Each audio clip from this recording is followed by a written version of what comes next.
பிள்ளைகளே, இந்த ஒரு முறையாவது அனுமன் கூறுவதை கேளுங்கள்.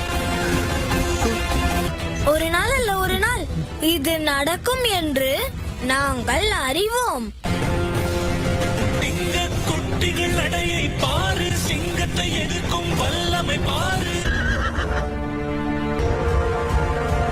இது என் செயலாதின் பிழையா, மகனின் பிழையா, தந்தையின் பிழையா, பிள்ளையும் பெற்ற நிற்பதை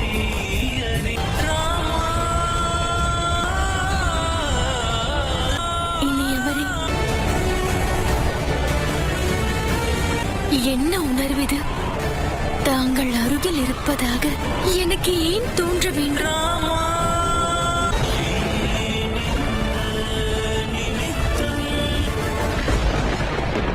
பயணம் ஒன்றுதான், பாதைதான் வேறு. வாழ்வென்று வாழும் சீதை மன்னவன் ராமன். அறியா சீதை இது முடியும். வனதேவி, நீங்கள் என்னை கூப்பிட்டீர்கள். லவன்குசன் எங்கே? அவர்கள் தர்மத்தின் வடிவம், நியாயத்தின் இருப்பிடம் என் பிரபு ராமர் உங்கள் முன்னால் நின்று கொண்டிருக்கிறார். என் பிரபுவிடம் நீங்கள் இருவரும் முழுமையாக உங்களை ஒப்படைத்து விடுங்கள். தாய் சீதா கூட அவர்களை முழுமையாக ஒப்படைத்தார்கள். ஆனால் அவர்கள் அடைந்த பலன் என்ன?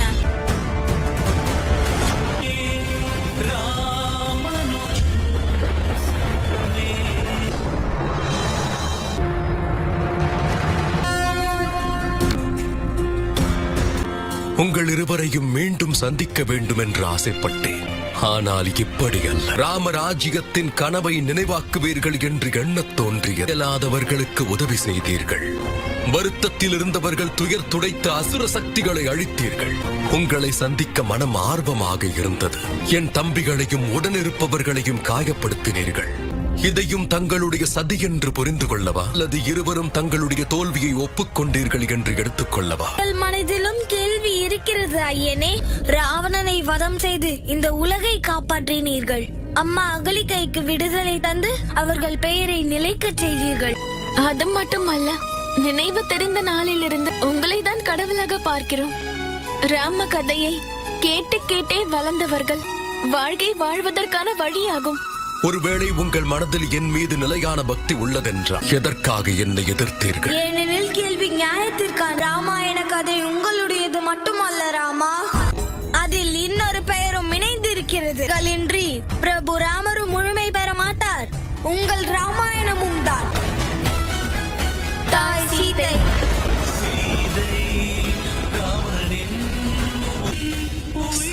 உங்களோடு போர் புரிவது எங்கள் நோக்கம் அல்ல. எங்கள் கேள்விக்கு பதிலை நீங்கள் தான் கூற வேண்டும். என்ன கேள்வி?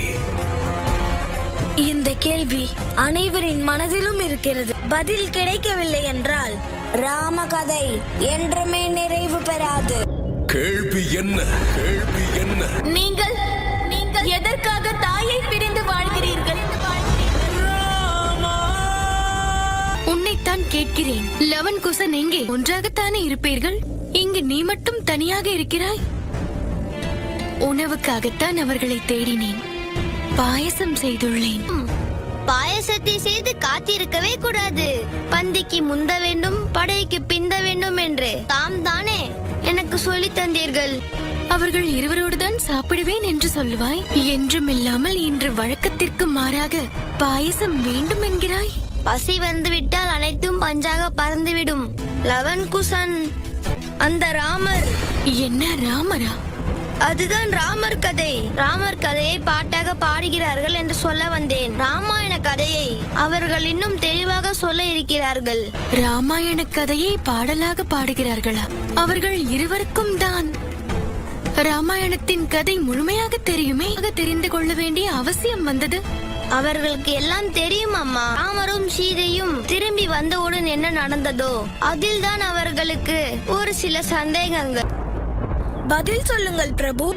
எதற்காக அவர்களை கைவிட்டீர்கள்? அவர்கள் அப்படி என்ன செய்தார்கள்? அவர்கள் உங்களுடன் தானே இருந்தார்கள். என்ன நடந்தது சொல்லுங்கள். அதை பற்றி எவருக்கும் விளக்கம் அளிக்க வேண்டிய அவசியம் எனக்கில்லை. உங்கள் தவறால் உலகில் இருக்கும் எல்லா பெண்களும் பாதிக்கப்படுவார்களானால் அது பொது பிரச்சனையாகும். ஒரு மன்னன் மக்களுக்கு தந்தை. அவருடைய பிள்ளைகள் மனதில் கேள்வியோடு வந்திருக்கிறார்கள். ஒரு தந்தையாக இருந்து அவர் பிள்ளைகளின் சந்தேகத்தை தீர்த்து வைக்க வேண்டாமா? எதை தீர்த்து வைக்க வேண்டும் என்று எனக்கு தெரியும்.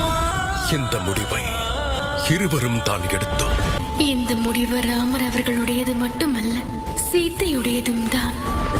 தலை வணங்கி மரியாதையோடு தர்மத்தோடு என்னிடம் இந்த கேள்வியை கேட்டீர்கள். மன்னன் என்ற முறையில் உங்கள் கேள்விக்கு பதிலளிக்க வேண்டியது என்னுடைய கடமை.